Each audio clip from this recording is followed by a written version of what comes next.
नमस्ते। माँ, कैसे हैं आप? हम अच्छे, तुम कैसी हो? हम भी ठीक है। अरे वेलकम हो बेटा, वेलकम। कैसे हैं पापा? हम बहुत अच्छे हैं। ये क्या, आपने फिर से शर्ट के बटन ऊपर नीचे लगा लिए? अरे माँ बाप ही मिलते रहोगे या अपने बुआ को भी मिलने दोगे ऋचा से?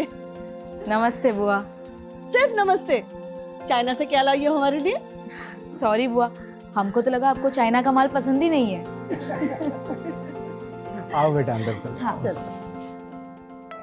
आज हमको बहुत ही गर्व महसूस हो रहा है कि हमारी बेटी चाइना से डॉक्टरेट करके वापस हिंदुस्तान आ गई। अब हम सब लोग इसको ऑफिशियली तौर पर डॉक्टर ऋचा मिश्रा कह सकते हैं। ये सब तो ठीक है संजीव, लेकिन हमारे मन में एक शंका है। कैसी शंका दीदी? ये जो डॉक्टर की डिग्री ऋचा लाई है ना चाइना से, वो भी कहीं चाइना के माल की तरह फर्जी तो नहीं है? बुआ, आप तो 10वीं तक पढ़ी है, आपको डॉक्टर के स्पेलिंग के आगे तो कुछ आता भी नहीं होगा ना? ए बेटा, ऐसा नहीं बोलते हैं। बड़ी है ना, बुआ है। बुआ है तो क्या हुआ, इनको भी तो सीखना चाहिए ना उस दोहे से। बड़ा हुआ तो क्या हुआ, जैसे पेड़ खजूर, पंथी को छाया नहीं, फल लागे अति दूर।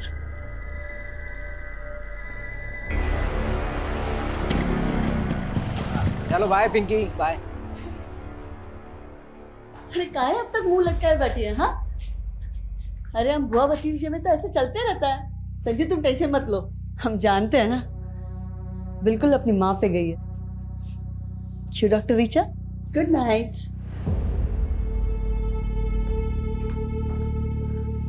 चार साल में पूरा पटना बदल गया, लेकिन ये वैसी की वैसी ही है। अरे छोड़ो, हम तो ध्यान ही नहीं देते हैं। एक कान से सुनते हैं और दूसरे से निकाल देते हैं। सीमा, तुम ऐसा बात करोगे तो बच्चे कैसे इज्जत करेंगे दीदी की? इज्जत पाने के लिए ना कर्म करना पड़ता है, और आपका तो आदत है अपना बहन का गलतियों पे पर्दा ढाकने का। भूलो मत, हम दीदी के ही घर में रहते हैं। तो हम कहे थे गांव से यहाँ लेकर आने के लिए। गांव में था ना अच्छा खासा मकान, लेकिन नहीं, आप 28 साल से यहाँ दीदी की सेवा में लगे हुए हो। तो दीदी को क्या बेसहारा छोड़ दें? अरे जानती तो वो 22 साल की थी कि विधवा हो गई। बहुत दे दिए सहारा, अब अपने बच्चों के बारे में सोचिए।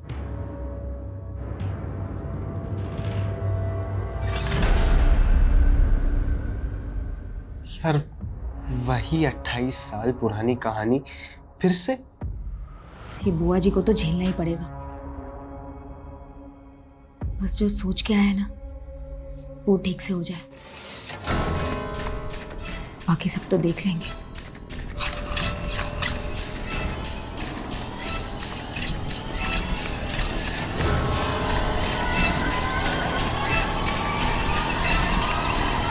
जब से ऋचा ने डॉक्टरेट पूरा किया है ना, हमारा तो मान ही बढ़ गया है। पता है सब लोग क्या कह रहे हैं कि एक मामूली नर्स ने अपनी बिटिया को डॉक्टर बना दिया। अरे वाह, बड़ा दुलार आ रहा है माँ बेटी में। हम आते हैं। हमको देख के ऐसे भाग गई जैसे नेवले को देख के सांप। हेलो। हाँ मैडम, अरे आपको बोले तो थे कि आपका वाईफाई राउटर खराब है, तो थोड़ा तो दिक्कत होगा ना। आप तो कल सुबह आ जाते हैं ना। तीन आप चलिए, ठीक है पापा, वो एक कस्टमर के यहाँ जाना पड़ेगा। और सुमित, हमको भी हॉस्पिटल जाना है, बाइक से हमको ड्रॉप कर दो। ठीक है चलिए, हम आते हैं। हम क्या आए, सभी चले गए। दीदी, हमें आपको कुछ कहना था। बोलो ना। दीदी बुरा मत मानिएगा, हमसे जितना बन पड़ा आपके लिए हमने किया, पर अब क्या ना, बच्चे बड़े हो गए हैं, सबको अपना प्राइवेट स्पेस चाहिए। तो तुम हमको छोड़ के जाने की सोच रहे हो? अरे दीदी, आपसे दूर थोड़ी ना जा रहे हैं, रोज आपसे मिलने आएंगे। जाओ जाओ ना, लेकिन सुमित हमारे साथ रहेगा। लेकिन दीदी, बस कहा है हमने तुमसे, सुमित हमारे साथ रहेगा।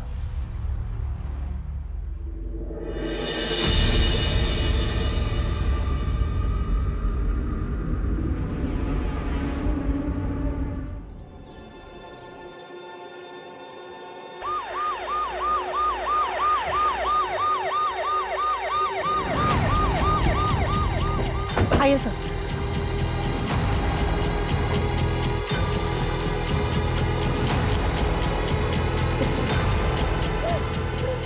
सभी केयरफुल। सर, पैरों के निशान को देख के लगता है कि 2 से ज़्यादा लोग होंगे। कोई गैंग तो नहीं? अगर कोई गैंग था तो घर में दाखिल किस मकसद से हुआ होगा?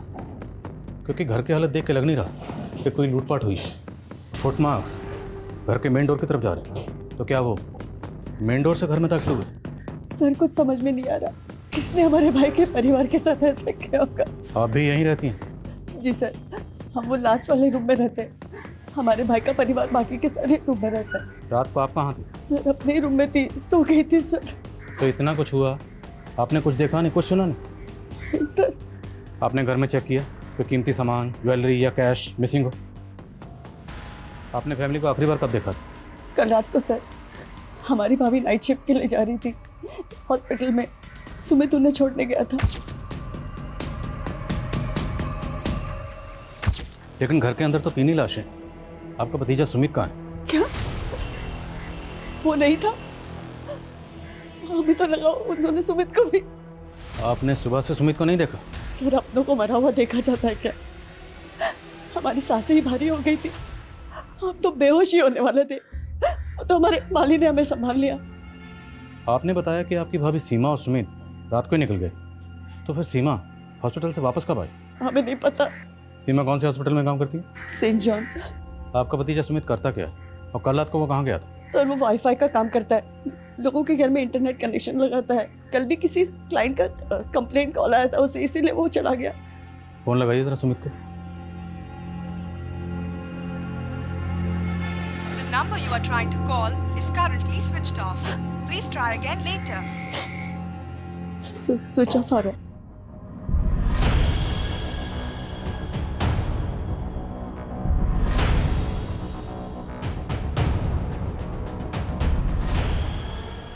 सर कोई मर्डर वेपन नहीं मिला। सर, घर में कोई फोर्स एंट्री के निशान भी नहीं है, ना लूट ना चोरी। क्रिमिनल्स का मोटिव क्लियरली मर्डर ही लग रहा है। और घर का लड़का सुमित वो गायब है। सर, कहीं उसने ही मर्डर तो नहीं किया?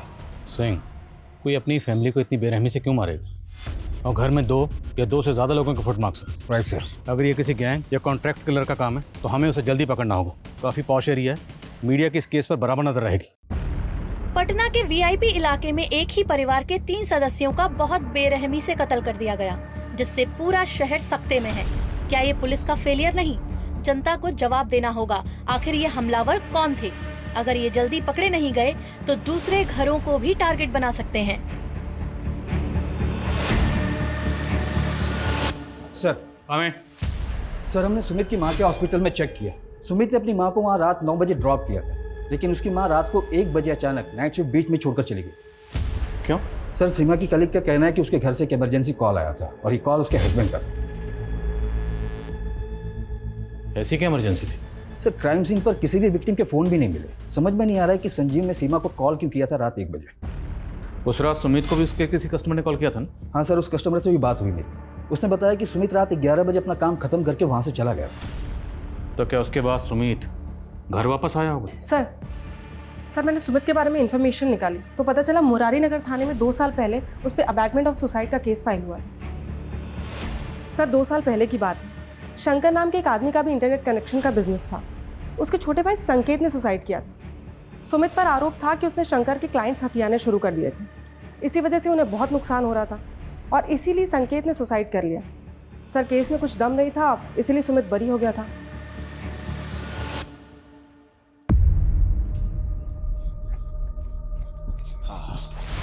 साले कोट जी। शंकर, हाँ जी। सुमित मिश्रा के बारे में बात करनी है। उसके बारे में हमसे क्या पूछेंगे? तो मर्डर हुआ उसकी फैमिली का और सुमित गायब है। तेरी खुंदक थी ना उससे? खुंदक काहे नहीं होगी सर, उसकी वजह से हमारे छोटे भाई संकेत ने सुसाइड कर लिया। पर कोर्ट में तो कुछ साबित नहीं होता। कोर्ट ने तो सुमित को छोड़ दिया था और उसके बाद तुमने सुमित को जान से मारने की धमकी दी। साले घर में घुस के मारेंगे, जान से मार देंगे। सुमित को नहीं मार पाया तो उसकी फैमिली को खत्म कर दिया और सुमित को गायब कर दिया। क्या सबूत है आपके पास? चल थाने में दिखा दे। लेके आओ जरा से। अरे क्या गुंडई है, क्या बदतमीजी है?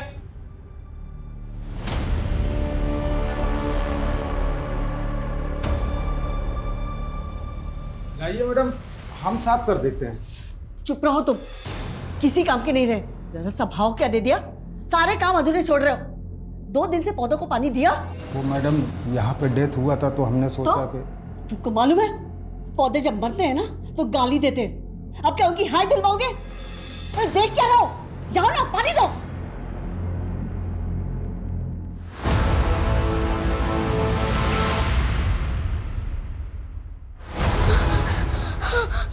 माई माई माई क्या हो गया छोरे? वो कोई ना है बटे। माई जल्दी बंद कर, नहीं तो बेहतर कुछ जाएगा।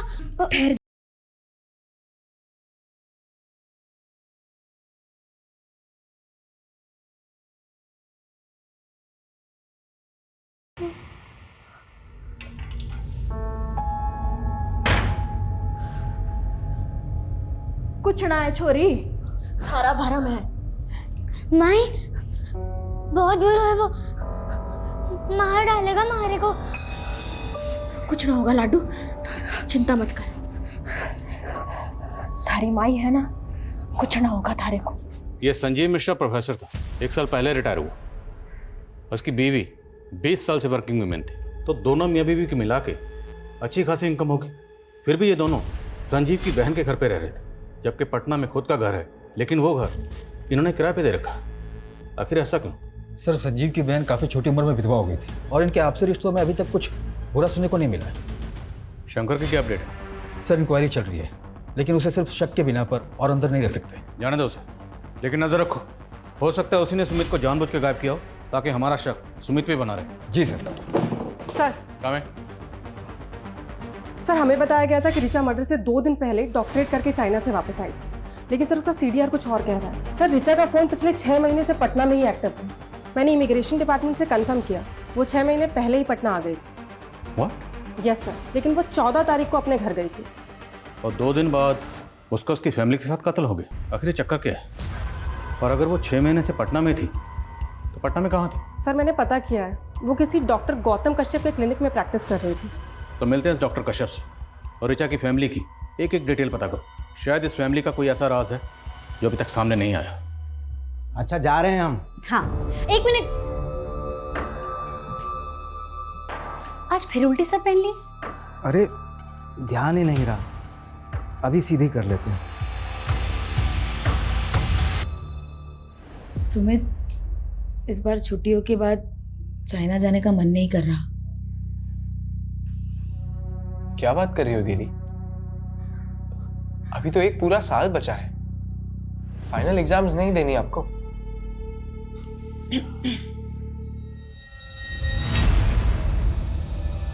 हमको तुम दोनों से जरूरी बात करना है। हाँ माँ बोलो। तुम दोनों इस पे साइन कर दो। हाँ सर, डॉक्टर ऋचा मिश्रा हमारे अंडर में प्रैक्टिस करती थी। आप बताएं सर, क्या जानना चाहते हैं? डॉक्टर ऋचा मिश्रा का मर्डर हुआ उसके माँ बाप के साथ। क्या? कब हुआ सर? 16 तारीख को। उसे 2 दिन पहले 14 तारीख को वो बॉन्डिंग कॉलोनी में अपने घर पर पहुंची। उसके घर पर फंक्शन था, सबको यही लगा कि वो सीधा चाइना से डॉक्टरेट करके उसी दिन पटना पहुंच गई। सर 1 मिनट सर, आप कह रहे हैं पटना में घर? सर ऋचा ने तो हमें बताया था कि वो मसूरी की रहने वाली है। इवन 13 तारीख को हमसे कह रही थी कि हमें अपने घर मसूरी जाना है। लेकिन सबको तो यही लग रहा था कि वो चाइना से डॉक्टरेट करके आई है। आपके यहाँ कब से प्रैक्टिस कर रही थी? सर यही कोई 6 मंथ से। उसने हमें भी कहा था कि हम चाइना से डॉक्टरेट पढ़ के आए हैं, और उसे अपॉइंट करने से पहले हमने उसकी डिग्री और डॉक्यूमेंट्स भी चेक किए थे। तो आपके पास उस डिग्री और डॉक्यूमेंट की कॉपी तो होगी? जी सर। डॉक्टर ऋचा मिश्रा की sir degree. Sir even joining के बाद उसने हमसे ये भी कहा था कि पटना में उसके पास रहने के लिए कोई जगह नहीं है, तो हमने यहीं क्लिनिक पे एक शेल्टर प्रोवाइड करवा दिया था। तो मतलब ऋचा ने झूठ बोला? हमें तो टैलेंटेड लगती थी सर।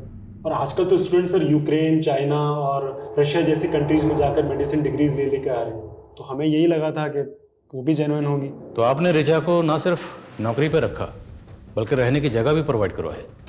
तो अकेली लड़की देखकर सिर्फ मदद की या फिर मदद से ज़्यादा कोई मेहरबानी की? सर आप कैसी बातें कर रहे हो? हमारा सिर्फ प्रोफेशनल रिलेशन था और कुछ नहीं था। हमें तो खुद समझ नहीं आ रहा कि उसने हमसे झूठ क्यों बोला।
ठीक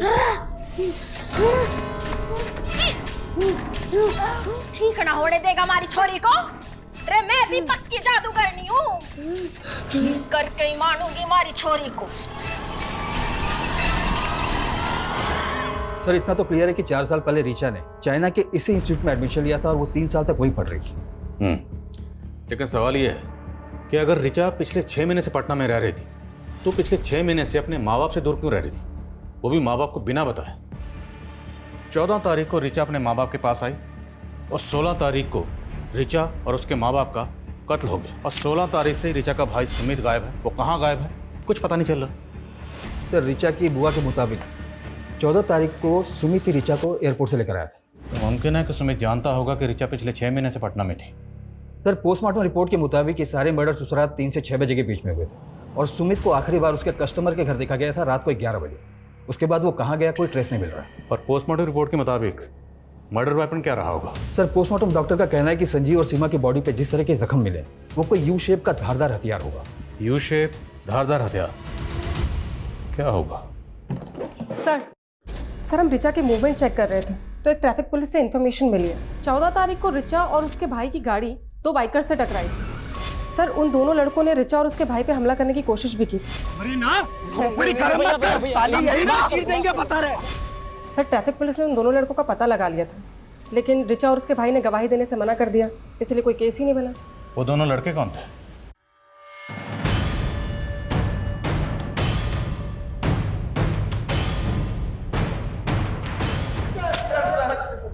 सर हमने किसी का मर्डर नहीं किया सर, हम तो बस वहाँ पे चोरी करने गए थे सर। चोरी करने गए थे? हाँ सर, वो भी उस लड़की के कहने पे। कौन लड़की? ऋचा, वो डॉक्टर।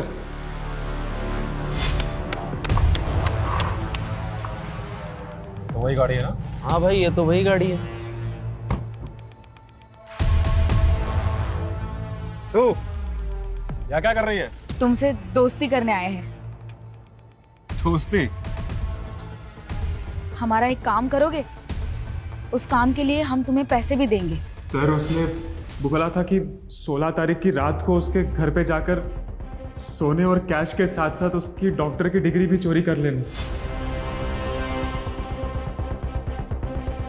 लेकिन सर हम जब वहां पहुंचे तो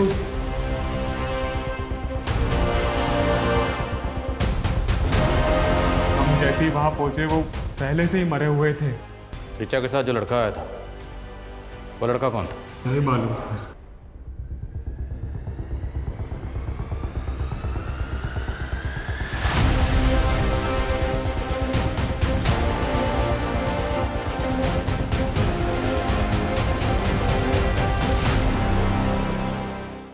सर इन लड़कों पर यकीन तो नहीं किया जा सकता लेकिन ऋचा के बारे में जो बातें अब पता चल रही है वो इनकी कहानी पे यकीन करने पे मजबूर कर रहा है सर।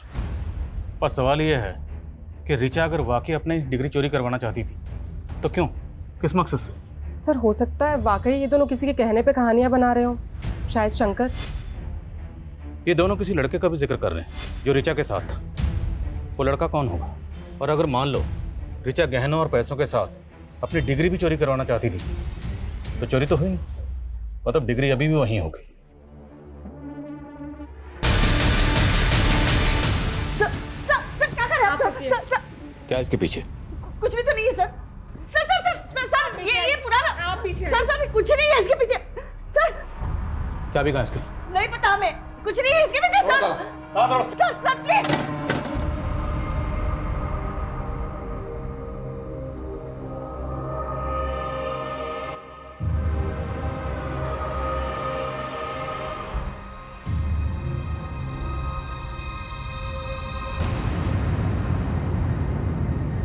हमें नहीं पता सर वो कंकाल उस कमरे में कैसे आया। सच बोल रहे हैं हम। कैसे नहीं जानते? जिस घर में 3 मर्डर हुए हैं उसी में कंकाल मिला और वो भी उस कमरे में जो पीछे से जाकर बिल्कुल तुम्हारे कमरे से जुड़ता है। उस कमरे का जो दरवाजा है अलमारी लगा के उसे छुपाया क्यों गया? सर वो कमरा जो है ना 20-25 साल से ऐसे ही है, वास्तु दोष है उस कमरे में। 20-25 साल? और 20-25 साल पहले ही तुम्हारे पति की मौत हुई थी। कहीं वो कंकाल तुम्हारे पति का तो नहीं? क्या बोल रहे हैं सर? हमारे पति जो है ना दमे से मरे थे और हमने उनका ठीक तरह से अंतिम संस्कार किए थे। तो अब ठीक से बताओ उस कंकाल की कहानी क्या है, किसका है और उसे वहाँ कौन लाया? हमें तो लगता है ना ये सब जो है ना रीचा ने किया है, मेडिकल करके आई है ना, उसी ने रखा होगा वो कंकाल उधर। वो सिर्फ 2 दिन पहले घर आई थी। सर वो थी तो पटना में ही ना, आप ही बोले थे। सर हम कह रहे हैं आपको, ये सब उसी का करा धरा है, उसी ने पूरे परिवार को व्यस्त कर दिया। परिवार सुमित को लेकर पॉजिटिव थे ना, और शायद ये बात तुम्हारे भाई और भाभी को पसंद नहीं थी, इसलिए भाई भाभी भतीजी सब मर गए, और शायद सुमित जिंदा, और शायद सुमित को तुमने कहीं गायब किया। कब से इल्जाम लगाए जा रहे हैं आप? छोटी उम्र में हमारे पति मर गए, विधवा हो गए, इसका मतलब कातिल नहीं है हम। अब और कुछ भी टॉर्चर करेंगे ना, बहुत तकलीफ हो रही है हमें। सोनल हॉस्पिटल लेकर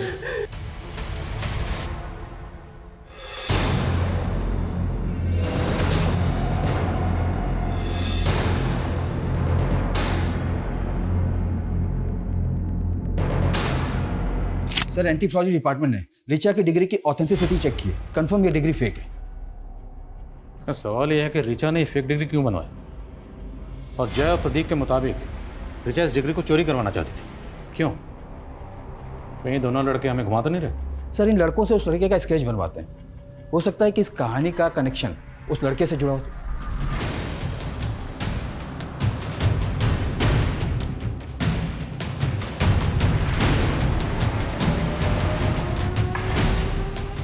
चल खाना खा ले।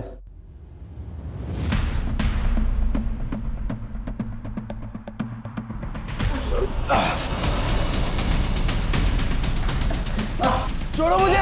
ताज्जुब की बात यह है कि ऋचा जैसी साधारण लड़की ने एक इंटरनेशनल यूनिवर्सिटी की सिर्फ फेक डिग्री नहीं बनवाई, बल्कि इस डिग्री की बुनियाद पर वो डॉक्टर कश्यप के यहाँ प्रैक्टिस भी कर रही थी। जाहिर सी बात है ऋचा ने ये डिग्री किसी फेक डिग्री बनाने वाले गिरोह से बनवाई हो। तो सर आपको ये लग रहा है कि ये सारे मर्डर्स फेक डिग्री की वजह से हुए? इस गिरोह को ढूंढना हमारी रिस्पॉन्सिबिलिटी, क्योंकि इस गिरोह ने सिर्फ एक फेक डिग्री तो नहीं बनाई होगी, और भी डिग्रीज बनाई होगी, और उन डिग्रीज को लेके बाकी लड़के लड़कियां अलग अलग जगह पे डॉक्टर बन के प्रैक्टिस कर रहे हों। ये लोगों की जान के साथ बहुत बड़ा खेल हो रहा है। हम इस एंगल में काम करते हैं। और हमें सर जिस अलमारी में हमें डिग्री मिली थी उसमें ये एफिडेविट मिला है सर, और नीचे सुमित और ऋचा का साइन भी है सर। तुम दोनों इस पे साइन कर दो। इस एफिडेविट के मुताबिक सुमित और ऋचा कभी बच्चा पैदा नहीं करे। एक तरफ अंजलि अपने भतीजे सुमित को ही अपनी प्रॉपर्टी का वारिस समझती थी, और दूसरी तरफ दोनों भाई बहन से ऐसा एफिडेविट साइन करवाया गया। आखिर इस फैमिली के पास इतनी क्या दौलत थी जिसके नॉमिनी ये दोनों भाई बहन थे? ये मिश्रा फैमिली क्या थी कुछ समझ में नहीं आ रहा। माँ अभी तक तो हमारी मैरिड लाइफ शुरू भी नहीं हुई है, और अभी से आप हमें बच्चे पैदा करने के लिए ना बोल रही हो। हम पागल नहीं हैं, लेकिन तुम्हारे पापा का जनरेशन में ना दिमागी प्रॉब्लम है।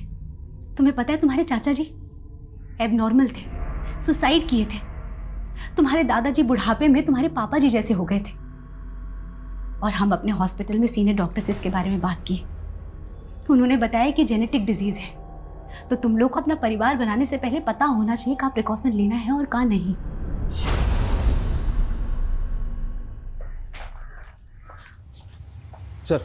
सर जय और प्रदीप ने इस लड़के की स्केच बनवाई है जो कि उस ऋचा के साथ। सर मैंने ऋचा के CDR को भी चेक किया, उसमें एक नितिन नाम के लड़के का नंबर मिला है। सर ये नितिन की फोटो है और ये स्केच दोनों मैच कर रही है। जय और प्रदीप ने भी कंफर्म किया कि यही वो लड़का था जो कि उस दिन ऋचा के साथ। सर हमने ऋचा को पहले ही कहा था कि उन लड़कों से ऊटपटांग काम ना करवाए, पर उसने एक नहीं सुनी। और सर सच बताए तो हम उसके साथ जाना भी नहीं चाहते थे, पर उन लड़कों से उसे अकेले बात करने में बहुत डर लग रहा था, इसलिए हमें जाना पड़ा। तो जानता था ना कि ऋचा ने उन दोनों को, प्रदीप और जय को, घर पे बुलाया था? सर सच बता रहे हैं, हम कुछ नहीं जानते। तुझे पता था ना कि ऋचा चाइना से पटना वापस आ गई, तो उसने फेक डिग्री बनवाई। कहाँ से बनवाई थी? तूने मदद की थी? नहीं सर, हम तो पहले से ऋचा के इस कदम के खिलाफ थे, पर वो बहुत प्रेशर में आ गई थी क्योंकि वो फेल हो गई थी। नितिन हम तो डॉक्टर बनना ही नहीं चाहते थे, हम तो सिंगर बनना चाहते थे। लेकिन हमारे पेरेंट्स जब से हमने होश संभाला ना, कूट कूट के दिमाग में भर दिया कि हमें सिर्फ डॉक्टर बनना है। ऋचा पर तुमने कोशिश तो की थी ना, अब तुम फेल हो गई तो कोई बात नहीं, एक बार फिर से ट्राई करो। 45 लाख का खर्चा किया है उन्होंने हमें चाइना भेजने के लिए। किस मुंह से कहे कि हम फेल हो गए? फिलहाल ना फेक डिग्री का जुगाड़ कर लेते हैं, फिर कुछ कमा लेंगे और उस कमाई से हमारा डॉक्टरेट पूरा कर लेंगे। सर रिचा ने अपने फैमिली प्रेशर में आके कभी कोई सही डिसीजन लिया ही नहीं। उसे तो हमेशा यही डर लगा रहता था कि गलती से अगर उसकी फेक डिग्री पकड़ी गई तो उल्टा और फंस जाएगी, इसलिए वो उसे चोरी करवा के टेंशन फ्री होना चाहती थी। Tension free? उसी फेक डिग्री को दिखाकर वो डॉक्टर के यहाँ प्रैक्टिस कर रही थी। आई नो सर, पर किसने किया, कब किया, क्यों किया, उसके पेरेंट्स का किसने खून किया, सर हमें कुछ नहीं पता। ऋचा का भाई सुमित कहाँ है ये तो जानता होगा ना? सर हम कुछ नहीं जानते, हम सच बता रहे हैं।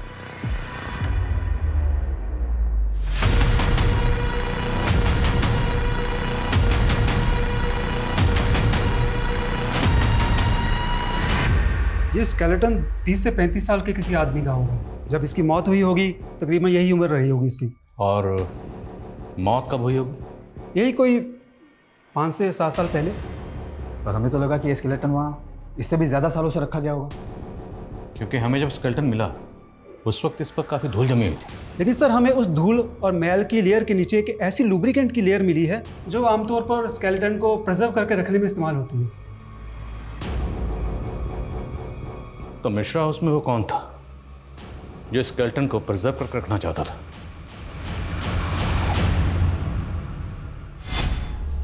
रिपोर्ट यहाँ रख रहे हैं। आगे आप लोग क्या कहा डॉक्टर ने? लड़का है ना? दीदी सीमा चेक करवाने से मना कर दिए। लड़का होगा या लड़की है तो पैदा होने के बाद ही पता चलेगा। लेकिन हम बोले ना तुमसे, हमको अपना बेटा चाहिए। गर्भ हमारा है और हक आप जता रही हैं। हम विधवा नहीं होते ना तो तुमसे तुम्हारा बच्चा कभी नहीं मांगते। तो कर लीजिए ना दूसरा शादी, किसने रोका है? नहीं कर सकते ना, बात है हम। सर भले ही स्केलेटन को प्रिजर्व करके रखा जा रहा था, लेकिन किसी आम आदमी के लिए स्केलेटन का इंतजाम करना इतना आसान काम नहीं है। मैंने ऐसे केसेस के बारे में सुना है जहाँ पर कब्रिस्तान से स्केलेटन गायब करके उनकी खरीद फरोख्त की जाती है। सिंह, आजकल इस तरह की खरीद फरोख्त डार्क वेब के जरिए भी होती है। डार्क वेब एक ऐसी काली दुनिया है जहाँ पर इलीगल हथियारों से लेकर हर तरह की इलीगल और बैन चीज़ों की खरीद फरोख्त होती है। सर इसमें तो साइबर सेल की एक्सपर्टीज़ है और ये सोर्सेज को ढूंढने में तो काफ़ी वक्त लग जाएगा। चांस तो लेना पड़ेगा। इस केस को सॉल्व करने के लिए हमें इस केस की जड़ तक जाना होगा। इस केस से जुड़े हर शख्स के डिजिटल फुटप्रिंट चेक करो, शायद कोई क्लू मिले। सर हमें सर हमने मिश्रा फैमिली की पिछले 4 साल की जीपीएस हिस्ट्री चेक की है सर। उसमें सुमित और उसकी माँ सीमा की 2 साल की जीपीएस हिस्ट्री चेक करने वाली है सर। सर करीब 2 साल पहले सुमित और सीमा राजस्थान के धुमनी गांव गए थे सर। कई सालों पहले इस गांव को हॉन्टेड माना जाता था। रूमर्स थे कि इस गांव में भूत प्रेत हैं। तो ये दोनों माँ बेटा उस गांव में क्या करने गए थे? इनका उस गांव से कोई कनेक्शन? नहीं सर, ये दोनों तो बिहार से ही बिलोंग करते हैं। तो हमें पता करना होगा कि सुमित और उसकी माँ उस गांव में क्या करने गए थे।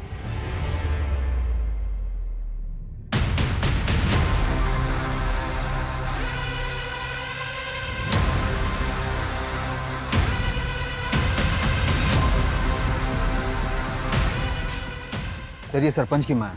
सीमा और सुमित को इन्होंने आइडेंटिफाई किया। प्रणाम माता जी। सब मारे को अच्छे से याद है। वो छोरा और उसकी माँ यहाँ मारे को मिलने आए थे। माँ जी गोमांती और लुमानी कहाँ रहते हैं बता पाएंगी तो? अठेरी। धन्यवाद। गोमंती और लामनी? हाँ साहब वही गोमंती और लामनी जिनका भूत 50 साल से फिर रहे हैं। बड़ी अच्छी बेटा थी बेचारी माँ बेटी की, जादूगरनी वैद्य जो कह लो। लेकिन गांव वालों को लगता था कि गोमंती काला जादू करती थी और फिर गांव में कुछ लोगों ने उनको मार दिया और उनकी आत्मा भटक गई। सर 50 साल पुरानी माँ बेटी की मर्डर की कहानी जो कि काला जादू करते थे। भला सुमित और उसकी माँ इस कहानी को इतने डिटेल में जानने के लिए इंटरेस्टेड क्यों होंगे? अगर देखा जाए तो इंटरनेट पे इस घटना के बारे में पूरी जानकारी होगी। फिर भी सुमित और उसकी माँ इस घटना के बारे में जानने के लिए पर्सनली इस गाँव में आए और 2 साल बाद सुमित की माँ सीमा, उसके फादर संजीव और बहन ऋचा का मर्डर हो गया, और वो भी इतने ब्रूटल तरीके से। सर इस क्राइम का ना ही कोई मोटिव समझ में आ रहा है और ना ही ये कि ये किया किसने। आई थिंक वो शायद इसलिए क्योंकि अभी तक हम इस केस को रेगुलर तरीके से इन्वेस्टिगेट करते आ रहे हैं। क्यों ना हमें इस केस को देखने का नजरिया बदले। नजरिया बदलेंगे तो तहकीकात बदलेगी और तब शायद कोई क्लू हाथ लगे।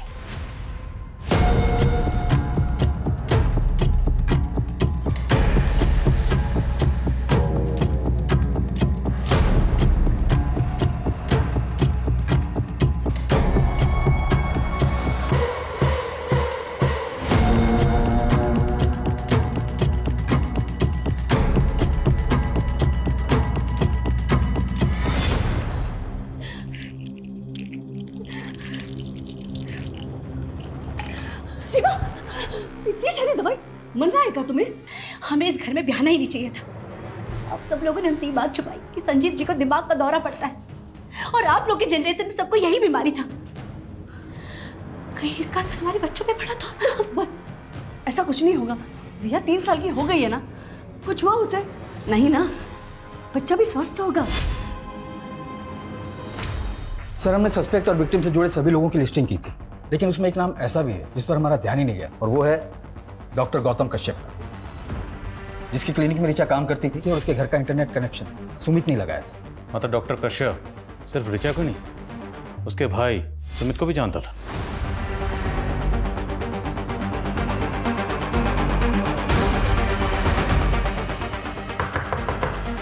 Doctor Kashyap, doctor Kashyap,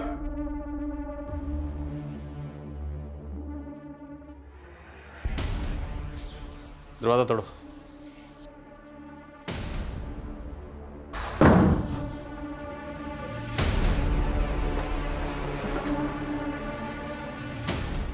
doctor Kashyap,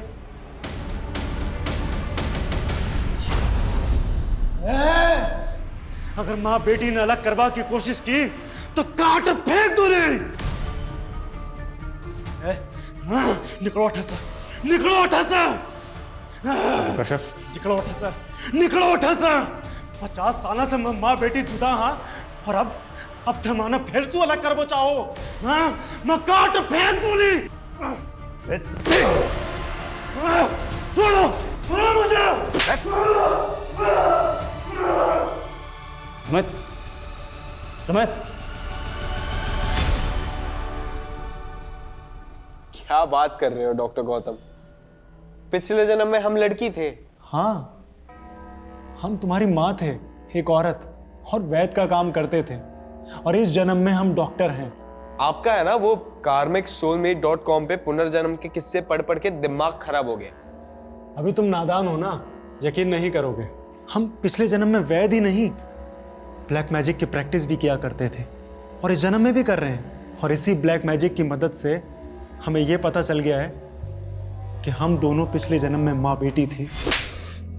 तुमने सुमित को फालतू कहानियां सुना के सुमित को हासिल करने के लिए तूने उसकी पूरी फैमिली खत्म कर दी। सिर्फ हमने ही नहीं, हमारी बेटी ने भी हमारा साथ दिया। जिन 3 लोगों ने 50 साल पहले हमें मारा था, हमने उन्हें मारकर अपना बदला पूरा किया है। गुमानती यानी हम और लामानी यानी तुम। ठीक 50 साल पहले 11 मई को हम दोनों मरे थे, और जिस दिन हम मरे थे उस दिन पूर्वा फाल्गुनी नक्षत्र था, और जिस दिन हम पैदा हुए उस दिन भी पूर्वा फाल्गुनी नक्षत्र ही था। और कमाल की बात यह है कि जिस दिन तुम पैदा हुए उस दिन भी पूर्वा फाल्गुनी नक्षत्र ही था। तो क्या पिछले जन्म में हम सच में आपकी बेटी थे? हाँ, हम दोनों माँ बेटी थे, और हम दोनों को जिन 3 लोगों ने मार दिया था वो इस जन्म में तुम्हारे माँ बाप और बहन हैं। जी सर, हमें यकीन था कि वो तीनों ही हम दोनों के कातिल थे। वे तुम ना, वो डॉक्टर 1 नंबर का सनकी है, दिमाग खराब कर दिया उसने तुम्हारा। तो अपनी माँ को लेकर राजस्थान के गांव में क्यों गए थे? हमने तो माँ को उनके मुंह पे ही बोल दिया था कि पिछले जन्म में वो हमारी कातिल थी, तो गाँव ले जाकर सब बता दिया। वो समझ बैठी कि हमें वही दिमागी जेनेटिक डिजीज़ है जो हमारे बाप दादा को थी, पर हमें तो बदला लेना था। पर तभी ऋचा चाइना में थी, तो जैसे ही वो फेल हुई हमने उसे एक फेक डिग्री का प्रॉमिस कर कर यहाँ इंडिया बुला लिया, क्योंकि हमें तीनों को साथ में ही मारना था। ऋचा को इंडिया बुलाकर डॉक्टर कश्यप के यहाँ प्रैक्टिस पर लगा दी, ताकि वो साला डॉक्टर तुमसे 6 महीने अपने ऊट पटांग रिचुअल करवाता रहे। स्केलेटन भी डॉक्टर ने ही खरीदा था डार्क वेब पे जाकर। उन्होंने कहा था कि वो रिचुअल्स ही हमारा सुरक्षा कवच होगा, ताकि हम पकड़े ना जाए।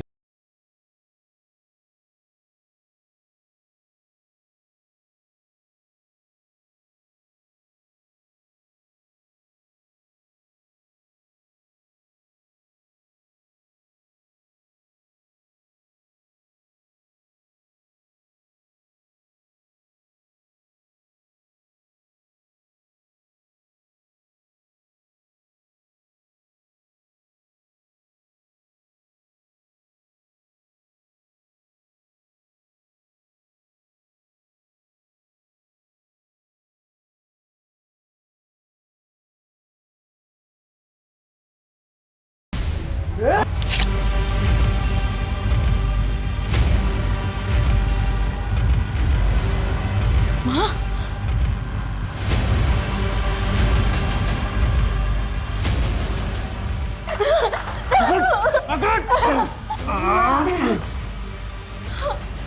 उसके बाद सुमित अपनी याददाश्त भूलने लगा।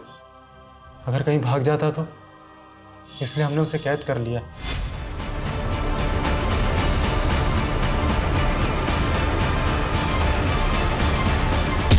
हम उसे बार बार याद दिलाते हैं कि हम उसकी माँ हैं और वो हमारी बेटी। संकी, तूने अपने पागलपन के चक्कर में एक पूरी फैमिली को खत्म कर दिया। एक बच्चे को ऊट पटांग पास सुनाकर उसका पूरा फ्यूचर बर्बाद कर दिया तूने।